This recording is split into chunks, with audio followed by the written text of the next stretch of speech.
So we are wandering within this universe in different forms of life, in different planets, uparjata, upari adha, upper planetary system, down planetary system. We are having these facilities in different standard. The demigods, they have got their different standard of life, thousands and thousands times better than ours. We have got better standard of life. That's like the Americans, they have got better standard of life than the Indians. So these high standard, lower standard, but whatever standard may be, these things, the test of material enjoyment is there. Sex, intercourse in the human form of life and the sex intercourse of the dog on the street, the taste is the same. Taste is not changed. You put any eatable either in the gold pot or in the iron pot, the taste is the same. Vishaya khalu sarvatasya. The taste of these sense enjoyable things are the same everywhere. Therefore he says, Sukhang indriyakang jas. What is that first? Sukham indriyakam dhaitya deha yogena dehina. Deha yogena dehina. Sex means one body is being united with another body. Deha yogena dehina. That is enjoyment. So, Prahlad Maharaj says, these things are available everywhere, without any endeavor. It can be available everywhere. Read it. Sarvatra labhyate. Sarvatra labhyate. Sarvatra means every form of life, in every place, either in the higher planetary or lower planetary, everything. Sarvatra. Sarvatra labhyate dhaivat. Daivat. Daivat means by the superior arrangement. Superior arrangement, one has become human being, one has become cat, one has become dog, one has become demigod, one has become worn of the stool. Daiva yogi, by the arrangement of the supreme controller. But the material happiness is the same everywhere. Either one is stool in the worn in the stool, or he is king in the heaven. The standard of happiness is the same. Yatha dukham ayatnata. And these things are available without any endeavor, as we get distress condition of life without any endeavor. There are two things in this world, distress and happiness. So we don't call for distress. The malaria fever come to me, I shall enjoy. Nobody says. But it comes. So similarly, this is distress. If distress comes by the superior arrangement, so happiness also will come by superior arrangement. So why should he bother about these things?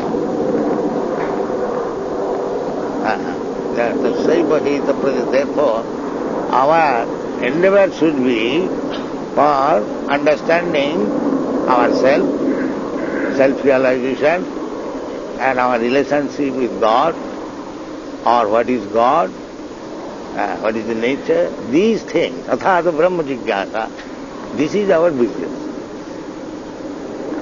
Not to waste our valuable time for searching after sense gratification. That is not human civilization, and that is demonic civilization. That is Prahlad Maharaj station. Sukham indriyakam jas. Read it. Next one? No, this verse. Sukham indriyakam dhaitya deha yogena dehina sarvatra labhyate dhaivat yatha dukham ayatnata. Translation, purpose. We just read that. Read again. The purport you have read? Yeah. Then next verse. So I haven't read purport. Purport read. In the material world, in any form of life, there is some so-called happiness and so-called distress. No one invites distress in order to suffer, but still it comes.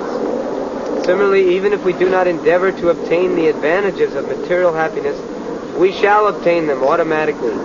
This happiness and distress are obtainable in any form of life without endeavor. Thus, there is no need to waste time and energy fighting against distress or working very hard for happiness. Our only business in the human form of life should be to revive our relationship with the Supreme Personality of Godhead and thus become qualified to return home back to Godhead. Material happiness and distress come as soon as we accept the material body, regardless of what form. We cannot avoid such happiness and distress under any circumstances. The best use of human life, therefore, lies in reviving our relationship with the Supreme Lord Vishnu. So, is there any question about this statement? Yes. What originally caused us to lose our relationship with Krishna? I understand it's due to our desires, but how is this desire manifested? Relationship is not lost. Just like either you are in the prison house or you are in the kingdom of the state. Your relationship with government is there. It does not mean that when you are put into the prison house to suffer, it does not mean you have lost relationship. Is it that? Yes, but why are we in the prison? That this is the cause. Because you are criminal, you are put into the prison house. But the relationship continues. What have we done to make ourselves criminals? What you have done, you are put into prison.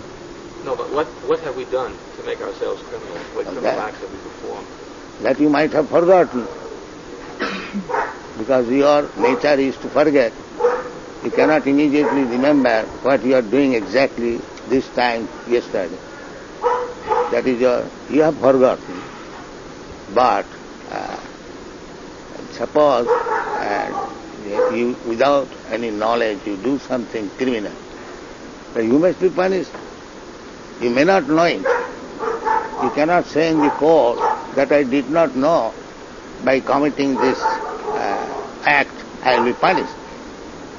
So you know or not know, you have done it, you must be punished. With this? So that you may not know what you have done, but that does not mean you can avoid punishment. I understand that. It sounds reasonable to me.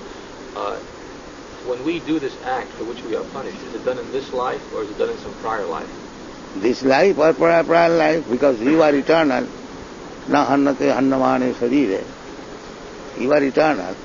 Would the prior life have to be an animal life? Yes, might be. Or could the prior life have also been a human life? No, not necessarily. But it could have been one. There are 8,400,000 different forms of life, and you are one of them now. So, you as soul, you are the same. The body is changed. In the Bhagavad Gita it is said in the 2nd chapter that Arjuna